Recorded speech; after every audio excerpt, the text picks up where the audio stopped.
Hi నమస్తే, welcome to Mara media. నేను మీ కేవీఆర్. విజయవాడ వరదలకు సంబంధించి ఇక ఎవరు ఎంత తోడుకుంటే అంత అనమాట. ఇంత విపత్కర పరిస్థితుల్లో కూడా బురద రాజకీయం ఎట్లా నడుస్తుందో ఆంధ్రప్రదేశ్ ప్రజలు చూస్తూనే ఉన్నారు.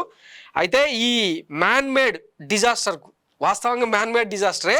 ఇంకా దానికి సంబంధించి కథనాలు ఇప్పటిదాకా చాలా చెప్పుకునే ఉన్నాం. అయితే మీడియాను మేనేజ్ చేయడంలో దిట్టైన చంద్రబాబు ఈ డిజాస్టర్ మేనేజ్మెంట్లో ఎందుకు వెనుకబడ్డరు అన్నది ఇప్పుడు మన స్టోరీ అనమాట. ఒకసారి ఈయనకు సంబంధించిన వార్తలను పుంకాలుగా ఎట్లా రాసుకొచ్చారో చూడండి. ఇగో హాహాకారాలు, ఆర్ధనాదాలు, ప్రధాన ప్రాంతాలకి పరిమితమైన సాయం, 3వ రోజు వరద ప్రాంతాల్లో తిరుగుతూ బాధితుల గోడు వింటున్న సీఎం చంద్రబాబు, సర్వశక్తులు ఒడ్డుతున్నాం అని వీళ్ళు రాసుకొస్తారు. ఈనాడులు 3వ రోజు ముంపులోనే చంద్రబాబు అని ఇలా ఉద్దేశం అనమాట.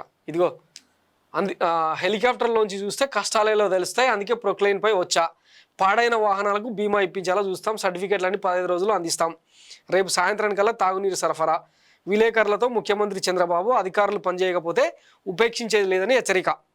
సో ఇదనమాట వీళ్ళ మీడియా మేనేజ్మెంట్. ఇవి జస్ట్ అంటే వీళ్ళ గెజిట్ పత్రికలే. ఇంకా యూట్యూబ్, సోషల్ మీడియా ఇవన్నీ చూస్తే ఇంకా మీకు మొత్తం చంద్రబాబే. మొత్తం అంటే విజయవాడను ఈ విపత్కర పరిస్థితుల్లో అదేది గోవర్ధన పర్వతాన్ని ఎత్తిన శ్రీకృష్ణుడి మాదిరిగా వరద కష్టాల నుంచి పక్కకు పెట్టడానికి ఇంక ఈయన అనుక్షణం కష్టపడుతున్న పరిస్థితులను చూపిస్తూ ఉన్నారనమాట. సరే, అది పక్కన పెడదాం.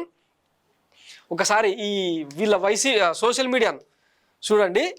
టీడీపీ అఫీషియల్ పేజ్, ముఖ్యమంత్రి నారా చంద్రబాబు నాయుడు గారి మీడియా సమావేశం. 3వ రోజు విజయవాడలోనే వరద ప్రభావిత ప్రాంతాల్లో ముఖ్యమంత్రి నారా చంద్రబాబు నాయుడు గారు మీడియా సమావేశం.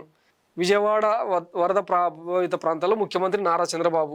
మొత్తం ఇవేగా వరదలు ఎప్పుడైతే వచ్చినాయో 3 రోజుల నుంచి ఇదే తంత అనమాట సోషల్ మీడియా, ఇలా టీడీపీ అఫీషియల్ హ్యాండిల్లో.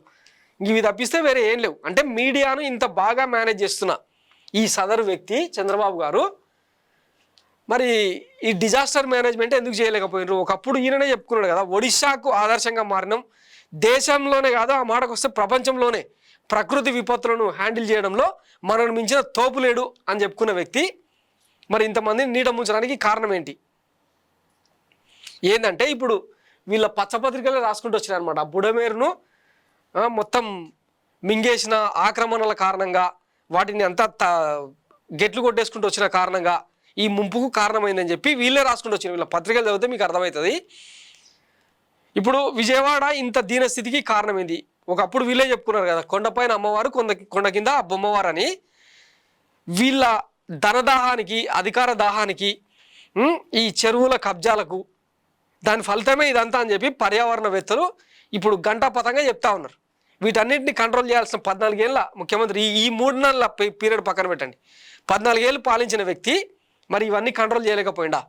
పక్కనే తెలంగాణలో హైడ్రా పేరుతో మొత్తం ఈ చెరువుల పరిరక్షణే ధర్మ పరిరక్షణ అని చెప్పి రేవంత్ రెడ్డి కఠిన చర్యలు ఉక్కుపాదం మోపుతున్న తరుణంలో మరి ఈ వరదలను చూసిన తర్వాత ఈయన ఏమైనా మేల్కుంటాడా? ఆలోచించాలి కదా.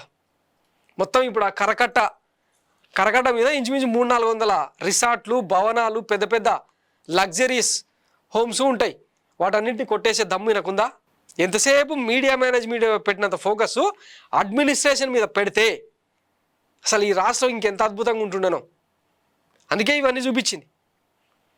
ఇంతకుముందు అసలు చంద్రబాబు పాలన అంటే ఏంది? విలువైన భూములను, చెరువులను అమ్ముకదొబ్బడం, రియల్ ఎస్టేట్ వ్యాపారం చేయడం, మన సామాజిక వర్గపోలకు అంతులేని ధనదాహాన్ని తీర్చడం. ఇప్పుడు హైదరాబాద్ కూడా అదే ఇబ్బంది పడుతుంది. సరూర్ నగర్ చెరువు అని సుందరీకరణ అని చెప్పి ఆ చుట్టుముక్క ఎఫ్టీఎల్ మొత్తం కుదించి రియల్ ఎస్టేట్ వ్యాపారం చేసిండు. ఈ దీప్తి శ్రీనగరు, మదినగూడ, మియాపూరు ఇవన్నీ ఇప్పుడు నీటి ముంపుకు ఎందుకు గురవుతున్నాయి? నిజాంపేట, ప్రగతి నగర్, కేపీహెచ్బి వీళ్ళు చేసిన వ్యాపారం కారణంగానే కదా. తర్వాత మాదాపూర్ గుట్టలను కొట్టేసి జయబేరి సంస్థలకు అప్పగించి దుర్గం చెరువును తగ్గించి ఇది మేనేజ్మెంట్ అనమాట. రియల్ ఎస్టేట్ మేనేజ్మెంట్లో దిట్ట. దీని నుంచి అంటే ఇది ఎక్కడ బయటపడుతుందో, ఈ కుట్రకోణం ఎక్కడ బయటపడుతుందో అని చెప్పి ఇట్లా షో ఆఫ్ చేస్తూ ఉంటారు అనమాట. షో ఆఫ్ మింగుతూ ఉంటారు.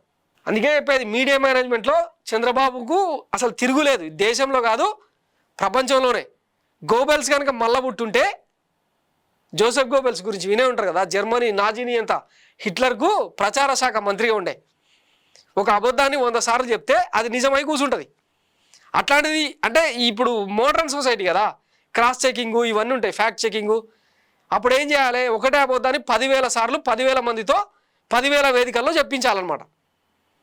సో గోబెల్స్ కనుక పుట్టుంటే మళ్ళా ఒకవేళ బతుకుంటే తన మీద తానకే అసహ్యం వేసి నన్ను మించిన వారసుడు వచ్చిందని చెప్పి మళ్ళీ ఆత్మహత్య చేసుకుంటాడు అన్నమాట.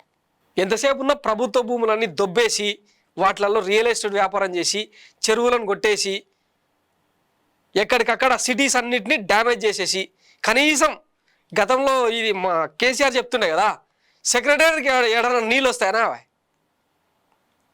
రాజ్భవన్ గవర్నర్ నివాసం ఉండే ప్రాంతం మోకాలలో నీట మునుగుతాయని చెప్పి పొట్టు తిట్టిండే. ఇది చంద్రబాబు పాలన.